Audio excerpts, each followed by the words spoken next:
प्रणाम। Green plate लाइफस्टाइलमा हजुरहरूलाई पुनः स्वागत गर्दछु।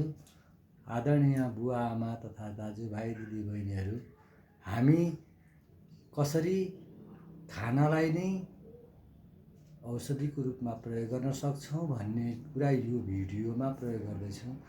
बिहान उठेर मन तातो पानी खाने, त्यस पछाडि ग्रिन जुस खाने, त्यस पछाडि फलफुल खाने, यो अगाडिको भिडियोमा मैले हालिसकेको छु।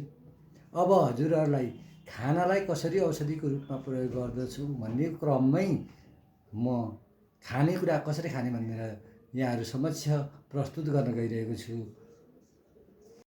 प्लेट नम्बर 1, आफ्नो वेटलाई 5ले गुण गर्ने। जस्तो 60 केजी भएको मान्छे, 60 केजी मान्छेले 60 × 5 गर्दाखेरि 300 ग्राम हुन्छ।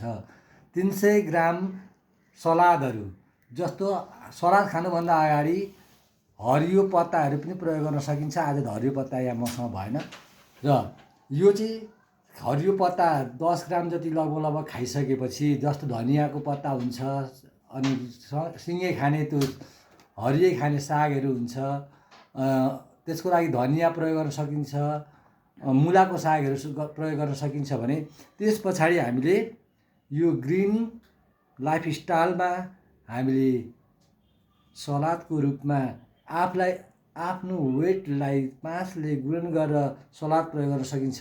जस्तो चुकन्दर भयो, मुला भयो, गाजर भयो। आज यति नै यहाँ छ। हजुरहरूसँग जे छ त्यो सम्पूर्ण राख्न सक्नुहुन्छ। प्याज खानेले प्याज राख्न सक्नुहुन्छ, काँचो प्याज भने। अब त्यस्तै अरू काँचै पदार्थ खाने, काँचै खाने चिजहरू सलादको रूपमा प्रयोग गर्न सकिन्छ। प्लेट नम्बर 2 मा हामीले भोजन, यो प्लेट नम्बर 1 सिद्ध्याइसकेपछि बसी बिस्तारो चपाई प्लेट नम्बर 1 सिद्ध्याएर प्लेट नम्बर 2 मा हामीले साबिकको खानेकुराहरू, साग सब्जीहरू जुन छ, अनि भुजा, अनि त्यस पछाडि अचारमा पनि एउटा टमाटरको अचार धनियाँ राखेर पिसेको छ भने, एउटा यो कागतीको फर्मेसन गरेको छ गालेको अचार हो यो। यसमा चाहिँ भिटामिन B12 को मात्रा पाइन्छ। यो अनिवार्य रोगसँग लड्ने क्षमता हुन्छ। जसरी दुधमा ल्याक्टोब्याक्टेरिया हुन्छ भने यसमा पनि त्यस्तै ब्याक्टेरिया जुन हाम्रो स्वास्थ्यका लागि हानिकारक होइन, एकदम स्वास्थ्यको लागि, स्वास्थ्यवर्धक, स्वस्थ रहनको लागि, रोगसँग लड्ने क्षमता बढाउने ब्याक्टेरिया हुन्छ। त्यस्तै मुङ दाल छ, मुङ दाल प्रयोग गर्छौँ हामी। मुङ दाल स्वास्थ्यको लागि धेरै राम्रो भएकोले गर्दाखेरि मुङ दाल प्रयोग गर्छौँ। दालहरू कहिले मिसाएर प्रयोग गर्नु हुँदैन। जाडो महिनामा कहिलेकाहीँ कालो दाल पनि खान सकिन्छ भने सबैभन्दा राम्रो छिटो पच्ने दाल भनेको मुङ दाल हो।